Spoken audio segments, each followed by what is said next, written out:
असुरराज, आप क्षण भर यहां प्रतीक्षा करें।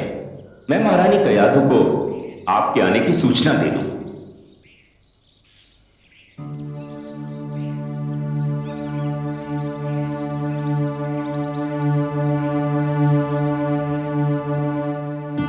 देवी कयाधु,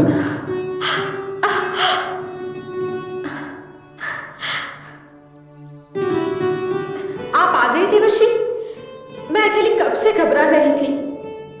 देवी कयाधु, अब न तो आप अकेली रहेंगी और न ही आपको घबराहट होगी, क्योंकि मैं अपने साथ आपके अकेलेपन और घबराहट दूर करने की सामग्री लाया हूं। क्या? मैं आपके पति असुरराज हिरण्यकश्यपु को अपने साथ लाया हूं। असुरराज,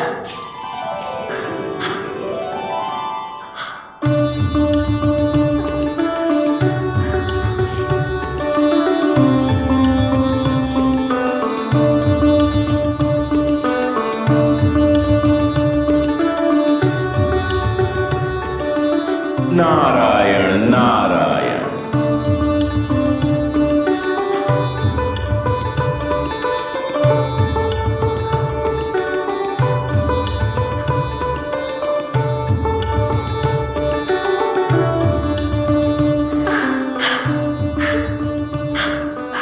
महारानी, कैसी हो? देवर्षि की कृपा से मैं बिल्कुल ठीक हूं महाराज। उन्होंने मुझे देवराज से छुड़ाकर यहाँ आश्रय दिया और मेरी ऐसी देखभाल की जो राजभवन में भी संभव नहीं थी। महारानी, देवराज इंद्र को अपने किए का फल मिल चुका है, किंतु देवर्षि नारद के उपकार को चुकाना मेरे लिए कभी संभव नहीं होगा। उन्होंने आपको और मेरी होने वाली संतान को बचाकर मुझे जीवन भर अपना आभारी बना लिया है, किंतु अब आपको चिंता नहीं करनी चाहिए। चलिए राजभवन चलते हैं, हमारी संतान वहीं जन्म लेगी। महारानी। नहीं महाराज, क्यों?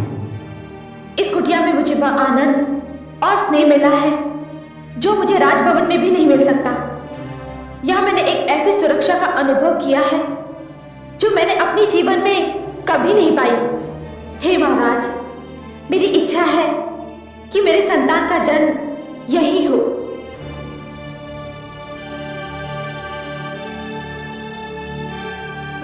ठीक है, आपकी इच्छा के विरुद्ध मैं कोई भी कार्य नहीं करना चाहता महारानी। गर्भवती स्त्री को जहां भी आनंद मिले, संतान का जन्म वहीं होना चाहिए, मुझे कोई आपत्ति नहीं। मैं ये समाचार देवर्षि को सुनाता हूं। आप निश्चिंत होकर विश्राम करें भाई।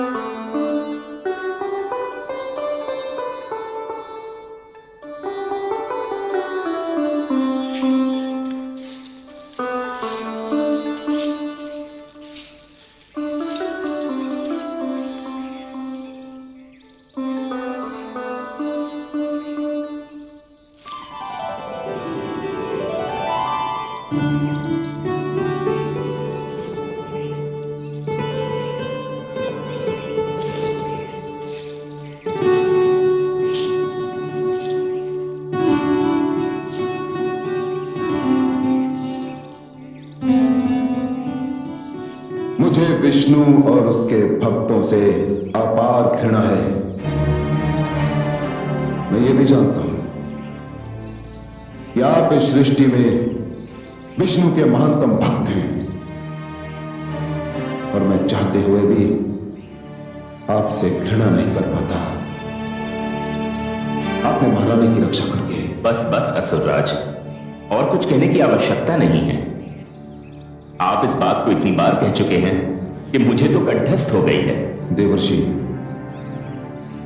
महारानी महारानी कयादू ने पुत्र के जन्म तक आपके आश्रम में रहने की इच्छा व्यक्त की है और मैं उनकी इच्छा के विरुद्ध उन्हें यहां से ले जाना नहीं चाहता। नारायण नारायण, बड़ा शुभ विचार है। यदि महारानी कयादू को मेरी कुटिया में सुख मिलता है तो ये तो मेरे लिए सौभाग्य की बात है असुरराज। आप चिंता ना करें, मैं उनकी यथा योग्य सेवा करूंगा। मेरी कुटिया में बीतने वाला हर दिन आपकी आने वाली संतान का हर संकट दूर करेगा। तो फिर मुझे जाने की अनुमति दीजिए देवर्षि।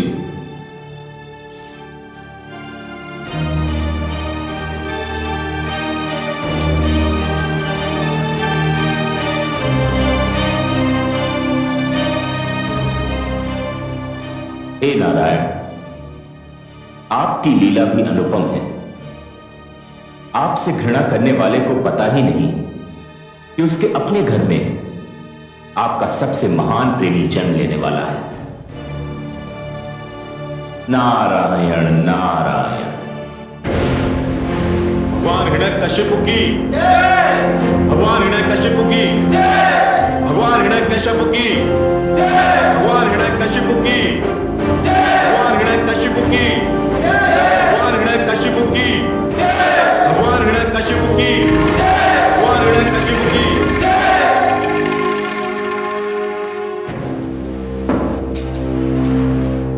बधाई हो भगवान हिरण्यकशिपु, इंद्रासन पर बैठने के लिए बहुत बहुत बधाई हो। अब तो अप्सराएं आपके संकेत पर नृत्य करेंगी। समस्त देवगण नतमस्तक होकर आपको नमस्कार करेंगे।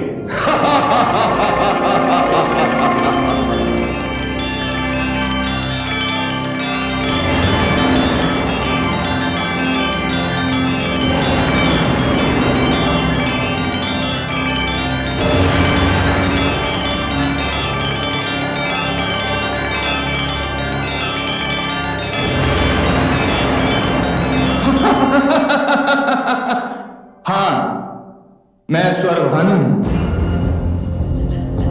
विष्णु ने मेरा सिर धड़ से अलग कर दिया था, पर वो मुझे मार नहीं सका क्योंकि मैं अमृत पान कर चुका था। मेरा कटा हुआ सिर राहु बनकर और कटा हुआ धड़ केतु बनकर आज भी जीवित है और सदैव जीवित रहेगा। मेरी सभा में तुम्हारा स्वागत है स्वरभानु। धन्यवाद भगवान हिरण्यकशिपु, आपको कोटि कोटि धन्यवाद और कोटि कोटि बधाई भी। देवराज की तो वैसे कई बार पराजय हुई, पर उसकी जो पराजय आपके हाथों हुई है वो अपना कोई उदाहरण नहीं रखती है। ऐसी करारी पराजय तो दानवराज कालकेतु भी उसे नहीं दे पाए थे। अब विलंब क्यों कर रहे हैं? विजय समारोह आरंभ कीजिए। इंद्रलोक की सुंदर अप्सराओं से कहिए आपके सामने बधाई नृत्य प्रस्तुत करें। आज तो हर्ष का दिन, उल्लास का दिन। हाँ, अप्सराओं को सभागार में लाया जाए।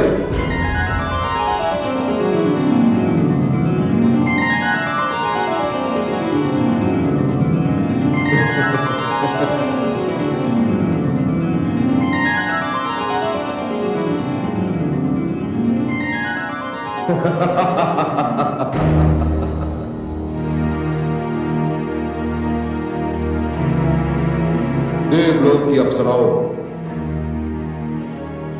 तुम आज तक देवराज इंद्र के लिए नृत्य करती थी, किंतु आज से तुम भगवान हिरण्यकशिपु के लिए नृत्य करोगी, क्योंकि यह सिंहासन अब मेरा हो चुका है और मेरा ही रहेगा। नृत्य प्रस्तुत करो, एक ऐसा सुंदर नृत्य जिसे देखकर मैं अपनी कठोर तपस्या की सारी थकान भूल जाऊं। नाचो नाचो। धीरे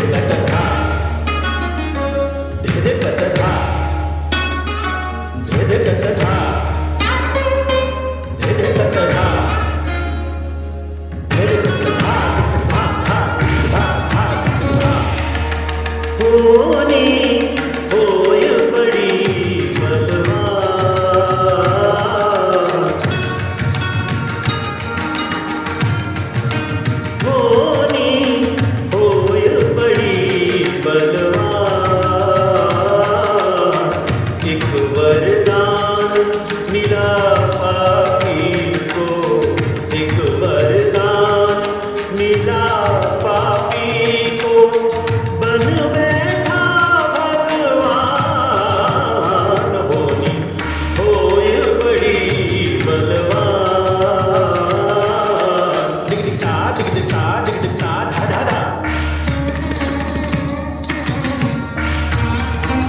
हे लक्ष्मी नारायण,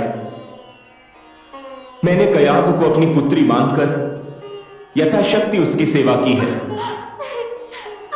किंतु अब वह जिस अवस्था में है उस अवस्था में कोई भी पुरुष, चाहे वह उसका पिता ही क्यों न हो, उसके पास नहीं रह सकता। हे सर्वेश्वर, मुझे आपकी सहायता चाहिए। अब केवल आप ही मेरी सहायता कर सकते हैं सर्वेश्वर।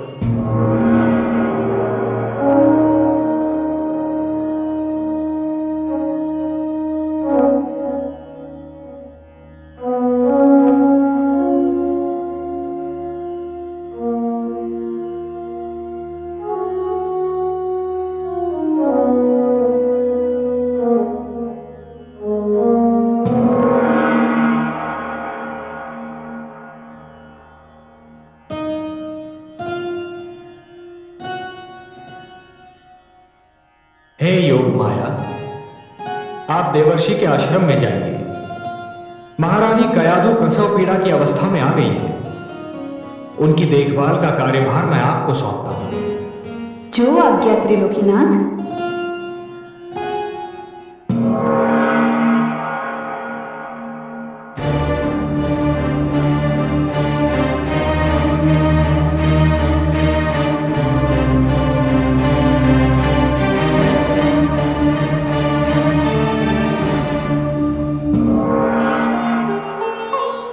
प्रणाम देवर्षि।